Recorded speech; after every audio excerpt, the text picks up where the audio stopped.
Right. You are. You are.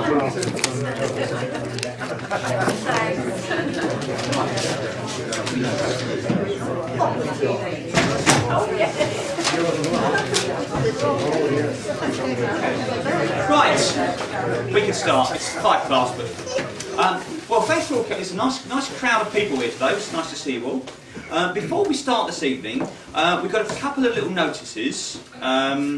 You've probably seen the item in the magazine Blitz and Bananas about the film that some of our members have been involved in producing.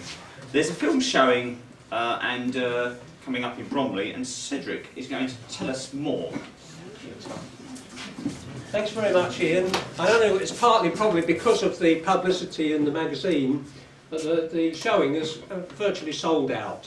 But the good news is that Anna has managed to arrange with Churchill Theatre to have a second showing on the same day.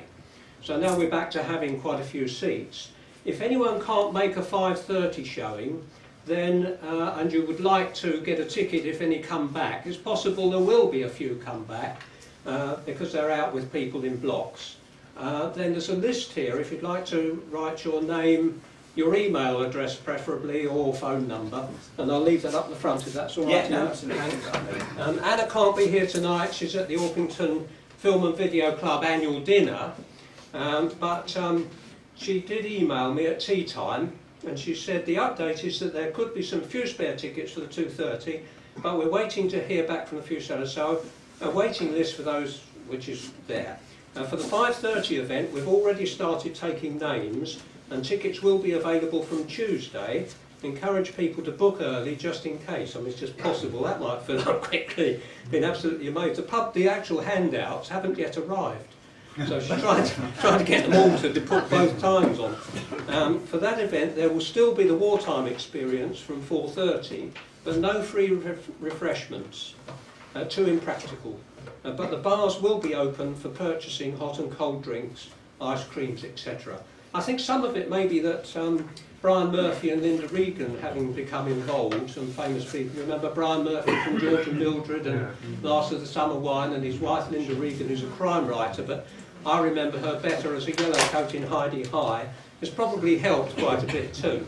But there's one thing to mention locally from here. Barbara Darby, who's also in the Orpington Video and Film Club, she's organised a coach for people from Otford, and because of the demand she's increased the size of the coach, and there are seats available, and cost would be about £7.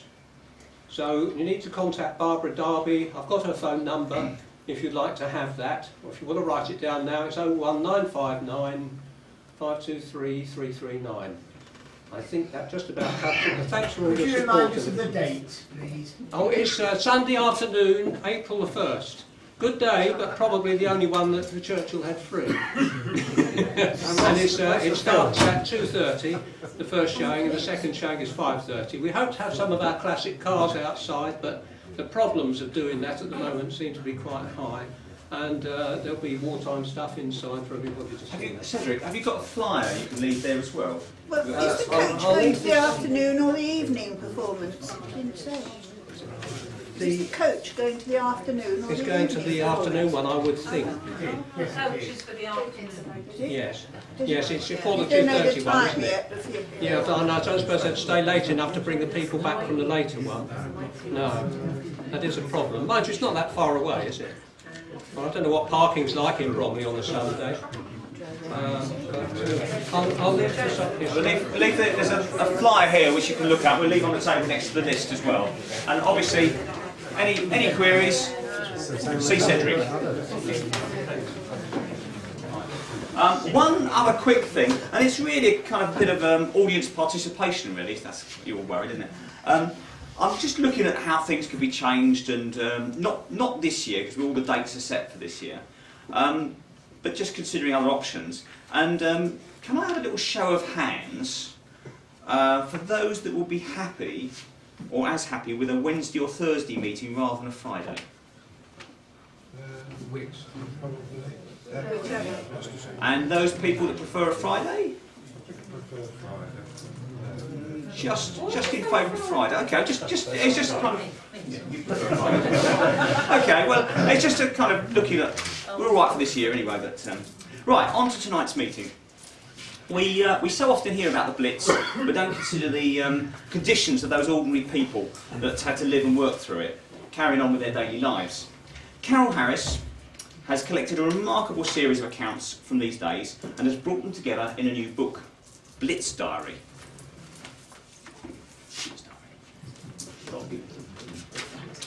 Tonight, she's going to share some of these accounts with us. So, over to Carol. Thank you.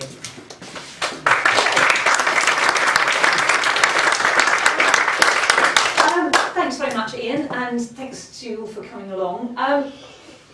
Slightly different. I apologise. Usually, I don't have to use the laptop, but because we're talking about first-hand accounts, it's important to get the quotes right.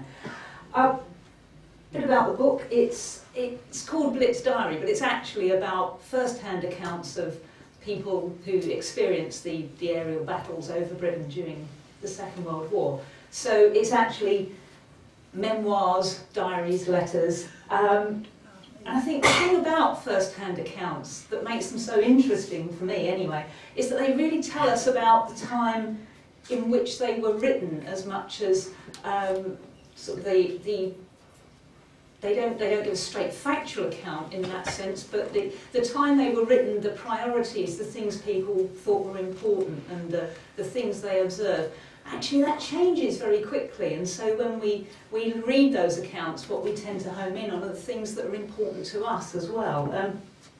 So what we're trying to do tonight really is not to do a straight historical narrative of everything to do with the aerial battles over Britain. We're going to pick some bits, some particular events and phases of the aerial war, and look at how people viewed those at the time. And I think one of the first things you have to start with is the preparations for the war, because we look back at the Second World War now, and hey, we won. You know, we know that.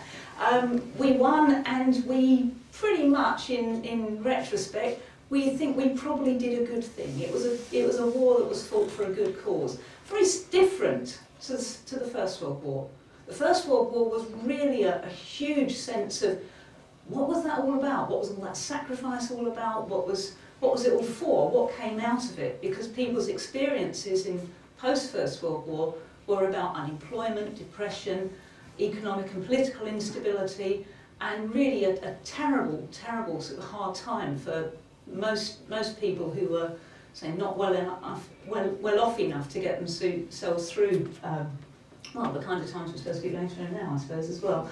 Anyway, people's expectations of the Second World War were based a lot on the ideas that came out of the Zeppelin raids in the First World War.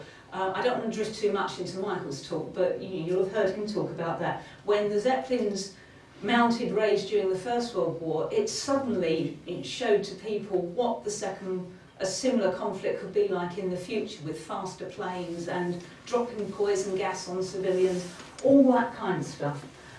So the expectations of the Blitz were that there would be masses of bombers overhead dropping poison gas from the moment that war was declared. And that it was very similar, actually, I think, in terms of, say, this differing context. Reminded me an awful lot of where we were in the 1980s, those of us who were tramping about with CND or whatever, and the nuclear threat. There was a very, very strong, in the 1930s, very strong pacifist movement, an idea that war, particularly the First World War, had been so terrible, so horrific, we couldn't possibly contemplate the idea of another war. And there was a lot of discussion about whether being so well prepared actually meant that war was more likely. And this kind of thing went on. There were lots of debates. Of course, we weren't well prepared. Let's not be silly. We did what we usually do, which is completely mess it up and then muddle along and out of it, do quite well improvising, I think is a quick summary of it. A lot of debate about ARP. A lot of debate about shelters. Were there to be shelters, especially public shelters? Should they be above ground, below ground? Were there enough of them? how should they be run? And of course, very similar, I happen to, some I still do work at the BMA, but my first phase of working at the British Medical Association was actually in the 80s, where doctors were debating what their role would be in a nuclear war. Very similar to how in the 1930s, doctors were debating what their role would be in the Second World War, dealing with the gas attacks and the air raids. And on both sort of contexts, there was a lot of debate from a pacifist point of view and a public health point of view. You were asking some of the more, if you think about A.J. Cronin and the Citadel and the kind of ideas and values that he talked about in the 1930s as a doctor, he was writing about public health and how you help improve the health of poor people, not through individual treatments, but through the way that your society was arranged. You had pure water and good health and safety kind of procedures, that sort of stuff. So you tended to have a situation where public health doctors were very much in the forefront of planning the services for war, and of course at the same time they tended to be the more radical ones who were perhaps ambivalent, to say the least, about whether they should join in. And this first bit I've got is actually from the British Medical Journal in the 1930s. British Medical Journal is, you actually could do a whole book just on the British Medical Journal and doctors in wartime. I did talk to the editor about it, but her eyes glazed over in a kind of, yeah, that's the kind of book you'd read way. So it hasn't got any further. Anyway, and doctors, as any of you will know if you are, or if you are related to them, the idea of a doctor saying, no, I don't really have much of an opinion on that, or, oh, well, no, I'm not really qualified to comment. That never happens. And the BMJ letters page is absolutely full of raging arguments.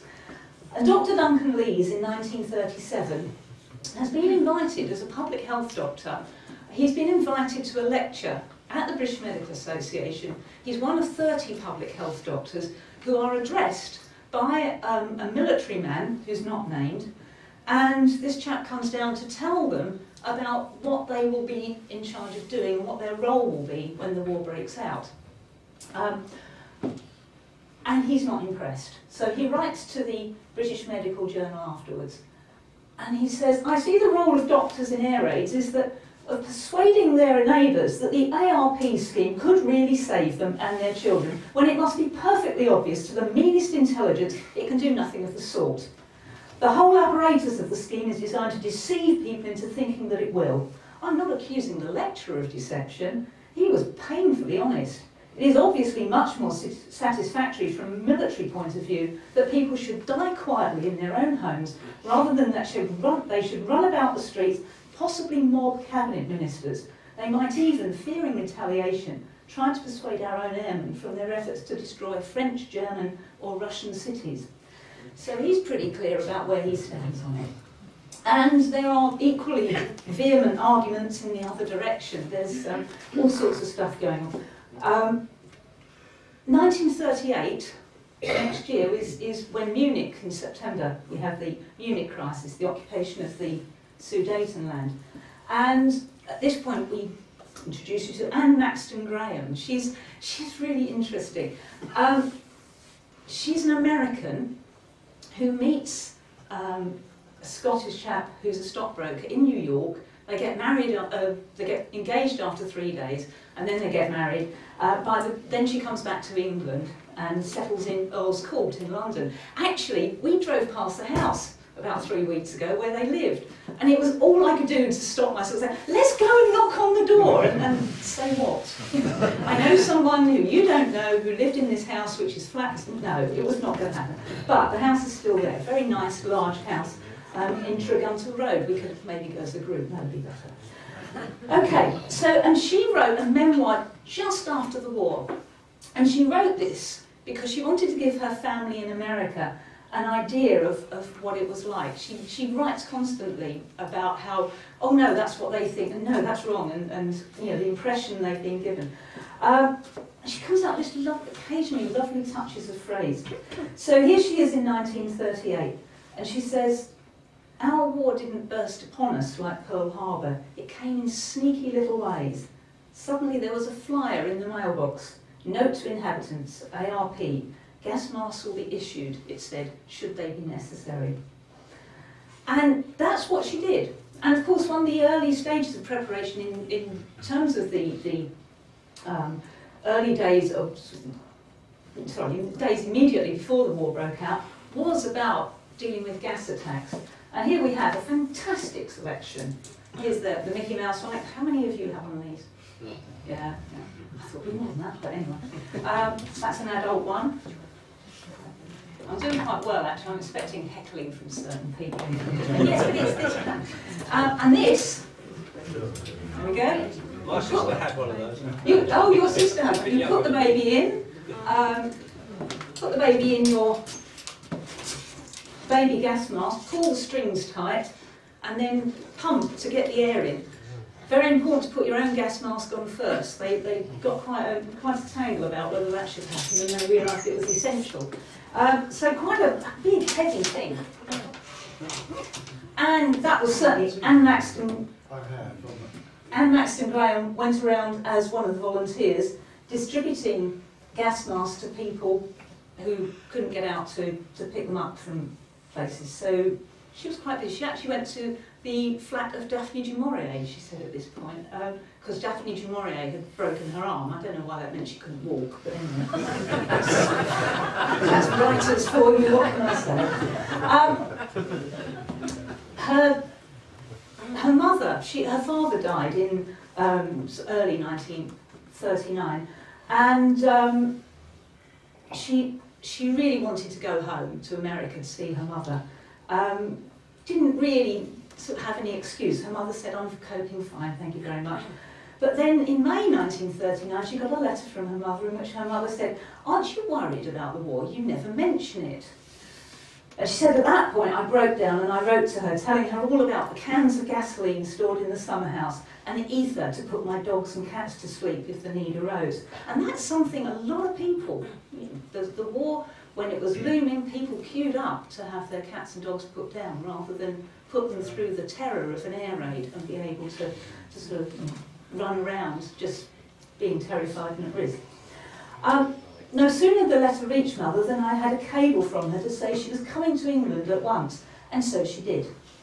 I don't think she liked the trenches in the park or all the sandbags any better than we did.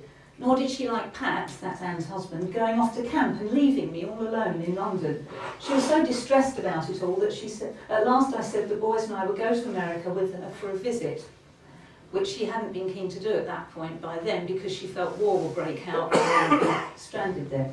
But she went over with her mother and with her 3 sons, the one was 12 and twins at age 10, and they went to America. A lot of people at this point were actually sending their children abroad. If they could afford it, sending the children to America or Canada was quite the thing. Quite a good idea if it seemed like we would be invaded any moment. Actually, a friend of mine who's a medical journalist, he said this seemed to happen more often than you think perhaps. His parents decided to send him on one of the boats that was going over the Atlantic, and he went over to New York. He said, I arrived there as an 11-year-old in 1939. He said, it was fantastic. I spent the whole war in New York, which for a boy that age was a real place to be.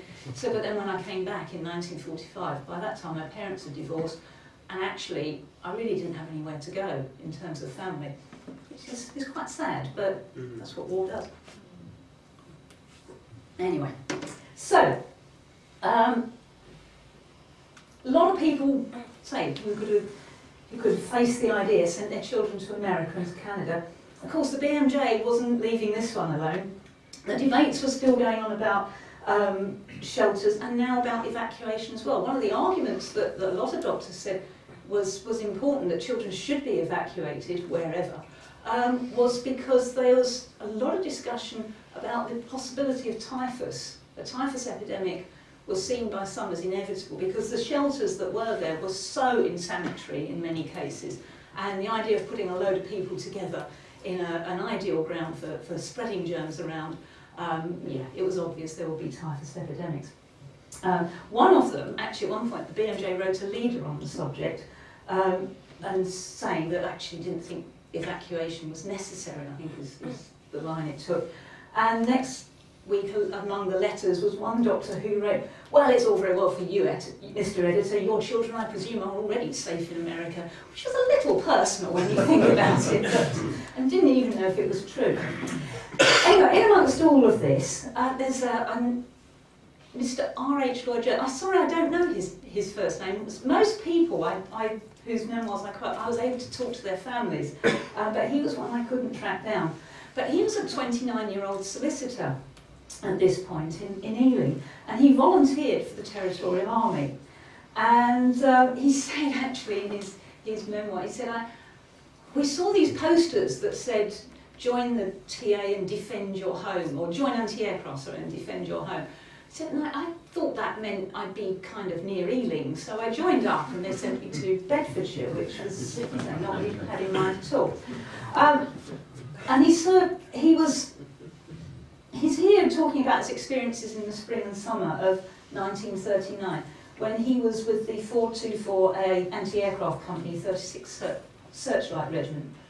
And she said, war was coming very near, and the government decided that anti-aircraft defence would have to be permanently manned. I'm quite pleased to hear that. That was a good idea. Could start any minute. Conscription had come into force, and some of the first intake, the militiamen, as they were called, were being trained for AA work, but until they were ready, the existing AA units, like our own, would have to man the sites 4 weeks at a time. This process, quaintly named couverture, I hope I pronounced that right, couverture, yeah, was starting in the middle of June. Our regiment was one of those that was given the second period of 4 weeks from 16th of July to 14th of August 1939, so we're getting very near to the outbreak of war. During this time, we will be subject to army discipline, and apparently this made it necessary that the Army Act should be read to us. This was done on a parade outside the barracks one evening.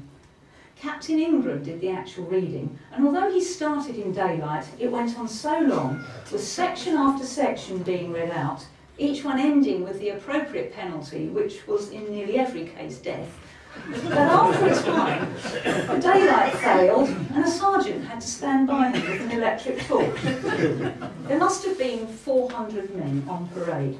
All of them had made sacrifices to join the Territorial Army. Some of them would lose their lives in the impending war.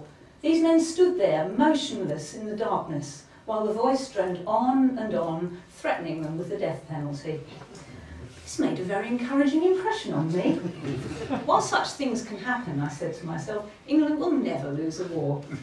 I have to say, it kind of gives the opposite impression towards me. Okay, so then we get to Sunday the 3rd of September, and I used in the book the transcript of Chamberlain's broadcast on the wireless to talk about the undertakings have been sought, not given, and we are now at war with Germany. One of the things that really comes across is Chamberlain's complete bewilderment at how this has happened. His idea that, you know, he has a view of the discussions he's had with Hitler that is definitely not the same as Hitler's view. Hitler sees him as an old man with an umbrella who bumbles about, and you know, Chamberlain thinks it's gentleman to gentleman, so they're obviously very wrong. But, so he announced, at 11 o'clock we are at war with Germany, and everyone who was alive really can remember where they were, unless they were really tiny babies, and what was going on. One of the interesting things we're kind of getting to now, I think, is that we're looking at this period of time from a perspective where some people were around and some people weren't. Increasingly, the ones who are the older ones, the ones who are in charge of things, aren't so much with us. It kind of changes the perspective.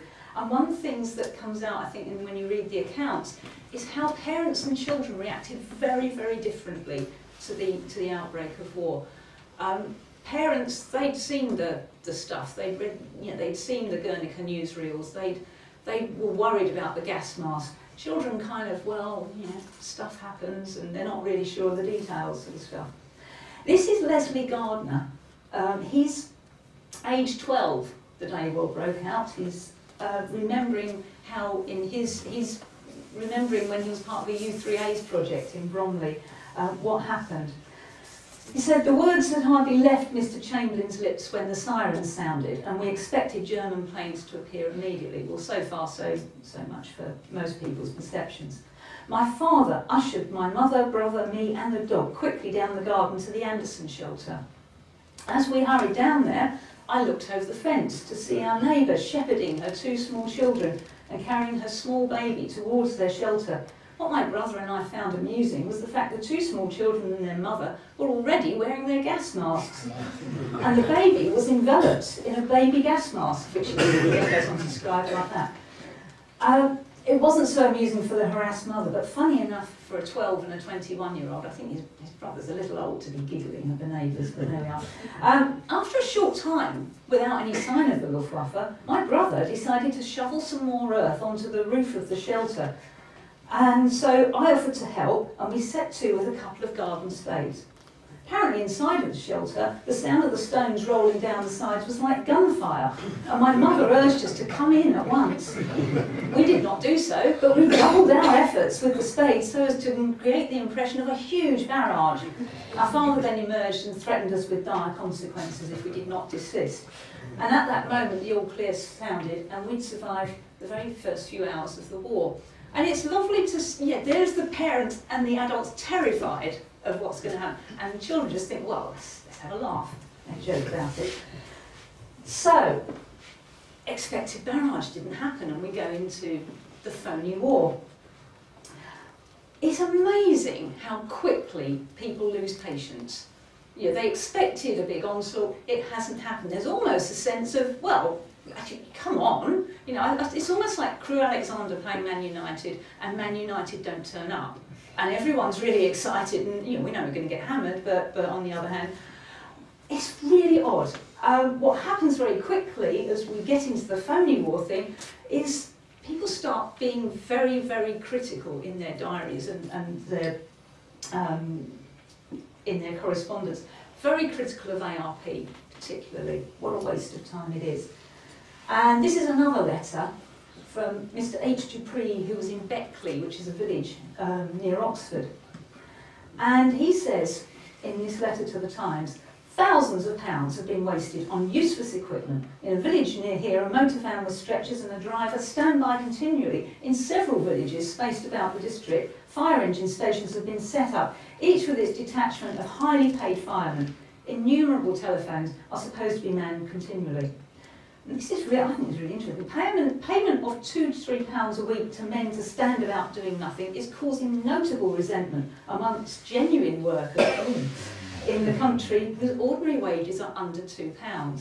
You never see anyone writing saying, if that's the case, maybe the workers in the country being paid under £2 need a pay rise, but there we are, that's how things work, and probably are. Most people are agreed.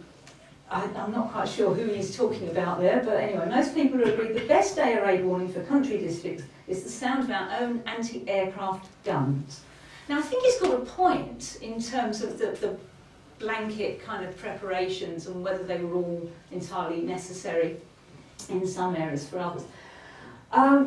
I'm not sure, though, about waiting until the guns are firing overhead, because as we shall see, sometimes one of the issues is how slow the alerts were and how late the alerts were in going off. Anyway, so we're well into the phony war, has very quickly been established. There's a warden's post at Paddington. It's post 85, and the logbook is brilliant. They all write in what their observations are. It's just a log of what's gone on for all the wardens. This is the 23rd of September 1939. We are 20 days after the expected onslaught. 21:40 hours. Watch lights at 265 Lauderdale Avenue. So the warden's gone round to say there's a light. Man most insulting. 24th of September 1939, Lauderdale Mansions, Lauderdale Avenue, light out back. Man showed most uncompromising attitude. Above reported to police. If light shows again, please ask the police to go with you to number 64 and take him round, show him the light. So, yeah, not much time before people got fed up. Another thing that's really good about the diaries is the immediate and personal reaction. This is a lady called Betty Bullard. If you, I'm not going to do V1s and V2s today much because I've really not got time, but if you've read the article on V1s and V2s, Betty Bullard is the one whose brother later on is working at the Air Ministry, and they're discussing V2s and how people mustn't be told. And we know this because her brother tells her about the secret meeting he had at the Air Ministry with Herbert Morrison, and she writes about it all in her diaries. I know how it works, I suppose. Anyway, but back to the beginning of the war. And here she is in September 1939. She's in Norwich at an ATS recruitment office. She's joined the ATS, and this is what her job is. Went up to tea with Charlotte, who's polishing up her German in case we lose the war. Oh dear. But again, it's Crew Alexander Manuality. I mean, nowhere did I come across someone saying, well, at last we can go and beat them. It's, well, at last the inevitable has happened. Or, oh, well, we're all doomed now. I mean, nobody I came across actually thinks we're going to win the war. It's just that we've kind of got to have a bit of a go. And I think that's quite nice. And then she says, I object to not being able to read in bed without having to grope about afterwards and open windows, being stared at in the street when walking about in uniform, getting no exercise, my own fault, and then the noise the air raid warning makes. A suggestion in the paper this morning that they should play Who's Afraid of the Big Bad Wolf? That's quite nice. Meanwhile, R.H. Lloyd Jones has finished listening to the Army Act being read to him, thank goodness, and he's been posted to 231's Searchlight Training Regiment. He's permanent staff instructor there, and he's based at this camp in Blandford, near Bournemouth in Dorset, and they're waiting for the new intake to arrive. And he says, we were in the gym as the men came off the lorries that brought them from the station. There was much paperwork involved, and many of the intakes seemed to be under some strain. They had to be asked the details of their families. Some could not remember their children's names. One or two could not even remember their own names. I saw one recruit weeping and being patted on the shoulder by Captain St Barb in an attempt to cheer him up. Thank goodness we never had this emotional atmosphere again with any other intake. As the war continued, it seemed men became less sensitive to the shock of being called up. I don't know what's going on there in Captain St Barb's mind. He must have been really worried about, oh, they're crying, well, I'll just pat them on the shoulder and maybe that'll sort things out. Who knows? This is another children's recollection diary. The phony war, really, one of the aspects of it, which some of you may have experienced, is that you were evacuated away immediately the war was breaking out. You were evacuated, but by Christmas or thereabouts, when there hadn't been much happening, children came back. And he was one of those who went back to Stretford in Manchester. He was a 15-year-old schoolboy, and one of the first things he writes about in his diary is how when they got back, the headmaster at school said, well, we're still building the shelters for you. So they're doing those things in the corridors that my dad told me about, were double sort of walls along the corridors. And he said, this is me, sorry, not him. And he said, anyway, so the headmaster said, we're doing all this building work, and so you boys can have an extra half day off. And that's really what the war means to him. He gets extra time off school. Then, in June, this is the 20th of June 1940, there's a full moon, he writes, and it's midnight. Later that morning, he said, Stretford had its first Wailing Winnie siren air alarm at 3:30 a.m. I put on my new sports jacket over my pyjamas and my white gym pumps. My mother, father and sister just sat in the darkness, and we opened the curtains. Our eyes became accustomed to the dark, and the moonlight highlighted the polish on the furniture. I love that detail, it's so nice.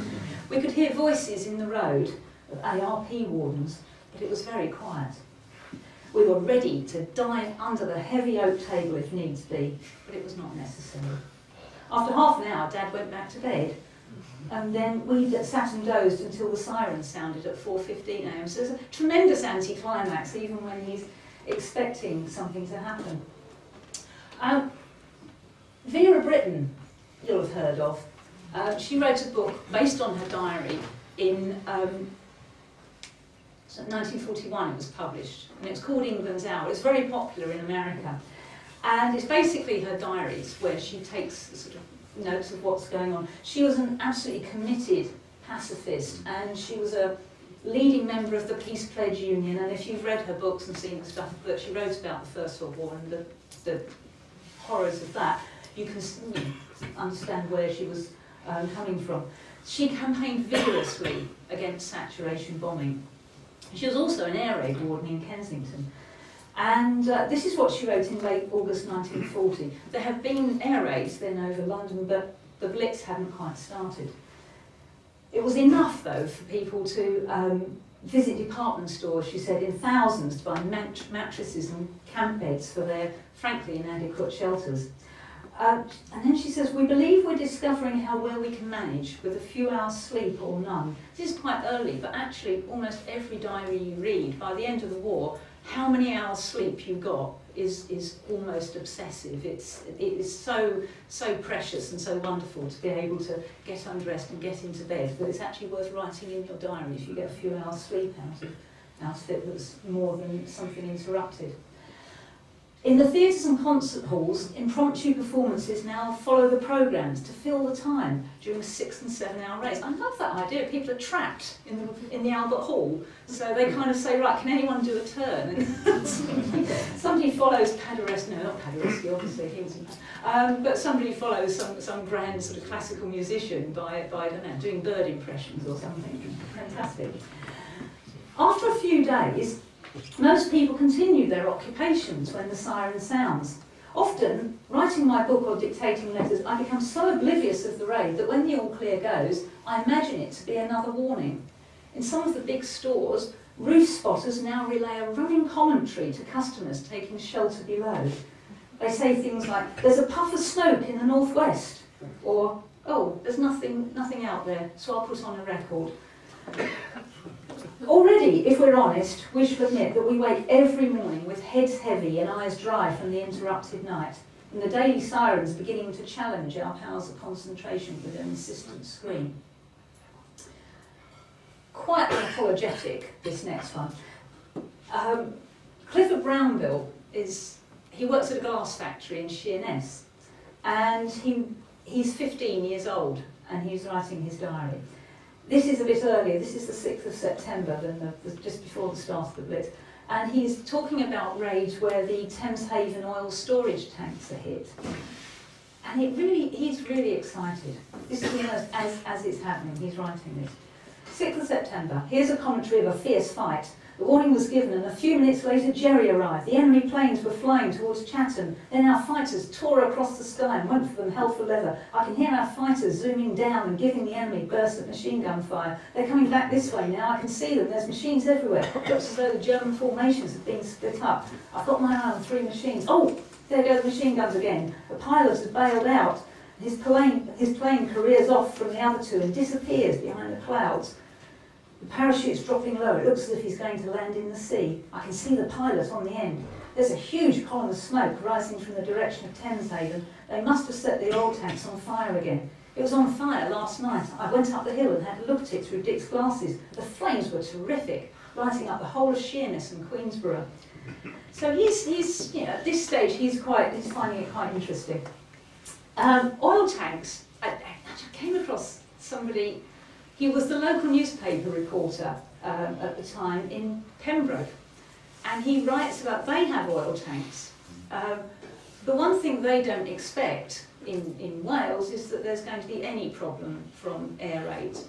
And he talks about how one day he's outside the local pub, conveniently, talking to the landlord, who's a sort of tough old First World War veteran. And as they're standing there, he says to the landlord, they're big birds, aren't they? And they're going, yes, and they're peering at them in the distance. And then suddenly the landlord said, bloody hell, there's planes, you better come indoors. Which is exactly what Maud Marriott says in a Will Hay film to Graham Moffat when the Indians come over the hill. Anyway, that's by the by, sorry. So they go indoors and they sit under the bar in the pub while this raid goes on. It's not a massive raid. There are a few planes obviously going for the oil tanks. And nobody's hurt. So it's one of those quite nice stories where, you know, people like to talk about it. There's nothing else is talked about for days afterwards. The oil tanks aren't hit. There are thousands of dead fish washed up on the beach. But the oil tanks they don't think have been hit at first. Then they find actually there is a high explosive bomb has gone through the oil tank, one of the oil tanks, and not exploded, which is even more exciting, obviously, because it's still there. So they get a ladder and put it up against the side of this oil tank, and people queue up to climb the ladder and look down in the hole and see this wonderful thing. As he says, that we hadn't actually thought of delayed action fuses at the time. So, frankly, it's a nice book and it's nicely written, but not a lot else happens in Pembroke during the war. Meanwhile, in London, the Blitz is underway. And as everywhere, if you've got a river like the Thames, you've got a shiny silvery path that really does guide the bombers to follow their route to the docks. And this, I can't really do justice unless I read the whole thing, and I haven't got time to do that. But this is there's a letter which I came across at the London Museum, and it's a chap called Will. I don't know anything more. They didn't know anything more about it either. He's an ARP warden in Leytonstone, East London. He's a school teacher during the day, although that's obviously becoming quite difficult from what he says about, you know, the boys arrive at school and then, you know, the siren goes and that's it really, as far as teaching's concerned. Anyway, he wrote to his brother and sister-in-law in Abergavenny, Wales, about his first night on duty during the Blitz on London. And it's a terrifying account. It's also incredibly impressive. He talks about walking out and there's incendiaries here and there's high explosives and they have to duck down and the shrapnel flies about. And then they get up again and then they see the incendiaries are setting fires. So they set to all putting out as many fires as they can. And it goes on and on and on. It's absolutely relentless. And this is his first night and he's trained for it. Whether it's training, whether it's character, whether it's a bit of both, whether it's because everyone else is doing their bit as well. But it's really impressive how, you know, the first time all this hits, he actually does get on and do his job. Afterwards, he says in the letter, nearly all the main termini are closed and many suburban stations. The biggest nuisance is the inability to shop, to get a bath, a haircut, or go to church without being disturbed by the raids. We've had no gas for the last fortnight, and we're not likely to get any for the duration. You can't get any hot stuff in Lyons, etc. in Leytonstone, not even tea, and often there's no food as the motor deliveries are held up. This is Leytonstone, it's not out in the wilds anywhere, but tea can be got at Baker's Arms. Now I used to live around there. Baker's Arms is quite a long way away to go, even if the roads are okay. But tea can be got there because he says they're on a different gas system. And he says, well, that's enough about the war. How are you getting on? I suppose you're settling into your new home, and I hope you're happy there. He then talks about how glad he is that he's quite lonely because his wife and children have left, but how relieved, having gone through the air raid, how relieved he is they're not around, as it's no place for women and children. Yes. Anyway, give my love to Brian and Sheila. Boys here no longer collect cigarette pictures. They collect shell fragments. There's plenty of it about the streets. If Brian would like a piece, I'll send him some. I must go, I'm on duty tonight. It's 6 o'clock now. I've been writing letters between. And that's the other thing, of course, his duty lasts. I mean, when the raid's on, he just hardly stops. He officially is off duty, but then he's needed to do other stuff. It's absolutely relentless.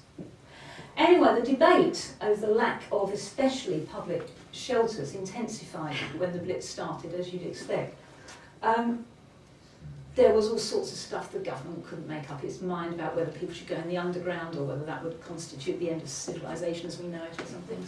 So they dithered and dithered about it. People took it into their own matters into their own hands. Either they would just buy a platform ticket and turn up at the right time of day on the platform and stay there. I suppose it looked a bit suspicious. You had a roll under your arm, bedding and things. But anyway. the sheer numbers of people who did it was such that they couldn't put out police and soldiers to stop people doing it.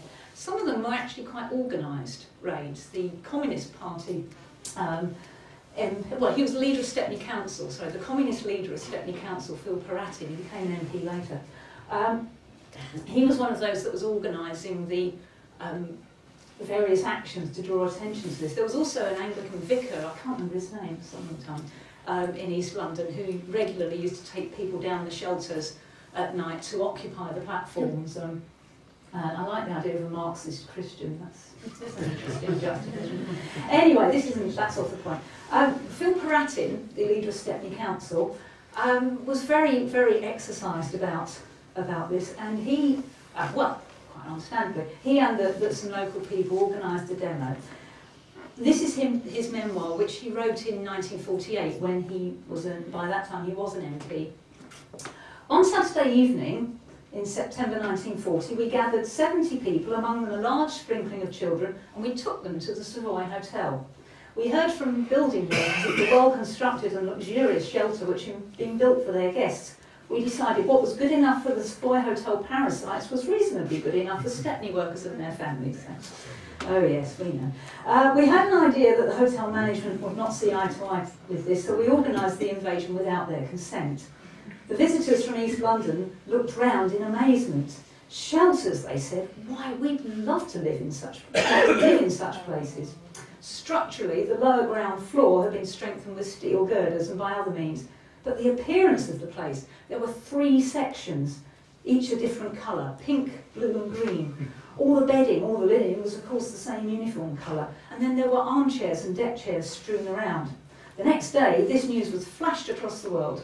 The contrast was made in bold headlines about the terrible conditions of the shelters in Stepney and the luxury conditions of the shelters of West London. As a result, the Home Office took special steps to improve the conditions. Well, not actually just because they got on the front page of the Daily Mirror. Would that it were that easy to persuade the Home Office to do anything.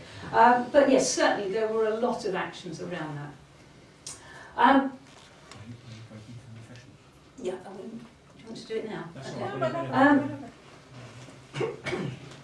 Let's skip to a nice point to end on for a tea break. So yeah, there's lots of mentions, as I said, about sirens going off, not going off late, and of course in amongst that we have Vera Brittain saying, I got so used to it I didn't hear it anyway, which kind of complicates the mixture. One of the things that became very obvious very soon was the need to spot incendiary bombs quickly, and this I have here. Oh, actually, it's over there. This is, don't worry, it's perfectly, oh goodness, isn't that famous last word? This is perfectly safe. It can't possibly go off, I'm told. And yeah, these are incendiary bombs, very small, you could drop thousands and thousands and thousands in a raid. That's a type 2 one. It's very much heavier, although it's smaller. The point being that these bounced off of roofs. The heavy sort of nose of this one meant that it went through the roof and started the fire. Hugely, hugely effective on the night of the 29th of December 1940, where they caused massive, massive fires across the City of London. And Reginald Bell, who wrote his memoir very, very soon, it was at the end of the war, he was the group coordinating officer of the London Civil Defence region. And this is what he said. At 6:30 the attack began. Basket after basket of incendiaries clattered on the roofs and the streets of the City of London. All around St Paul's Cathedral, fires sprang up and spread. Firebombs fell on the cathedral roof, but by the devoted activity of watchers who knew every nook and cranny of the terrain, all were cast off and the cathedral was saved. I actually read a memoir of Canterbury Cathedral where they talked about the devastation to all the lovely buildings around Canterbury Cathedral, but basically Canterbury Cathedral was saved. And I think that might have been the incendiaries that were thrown off the roof of the cathedral as much as the ones that were dropped. But hey-ho, you do what you can. Other fire watchers, with equal diligence and success, extinguished every incendiary bomb which fell on the Guildhall. Alas, their efforts were in vain. Thousands of bombs on unattended or inaccessible roofs all round started fires which roared like furnaces in a high wind. Embers and incandescent particles varying in size from half a crown to a saucer swirled into the air and swept, it's very poetic, I love this, swept like a sparkling snowstorm through the streets and among the chimney tops, laying a blanket of glowing brands upon roofs and gables. As the tide turned, the fires were brought under control. He meant the tide in the river, which was very low at the start of the raid. The real damage had been done in the first 5 hours of the attack, but daylight showed the extent. Mountains of calcined stone lay in the streets. Forests of twisted girder sprouted from red-hot basements which glowed sullenly for days. Millions of gallons of water poured uselessly away from fractured mains to so deep under heaps of rubble that turncocks and water officers were faced with hopeless problems. In provision shops, roast carcasses, fowls and foodstuff filled the air with strange mixed odours. That's a very apocalyptic vision, and you can't help but think that must have been an extraordinary sight for anyone who'd been out in it or came along, as my mother did, was taken by my great-grandfather to have a look at it afterwards. So this raid was quickly became known as the Second Great Fire of London, and the damage caused was such that they had to do something to deal with them, and we'll come on to that in the second half, but I think we'll better stop there. Thank you.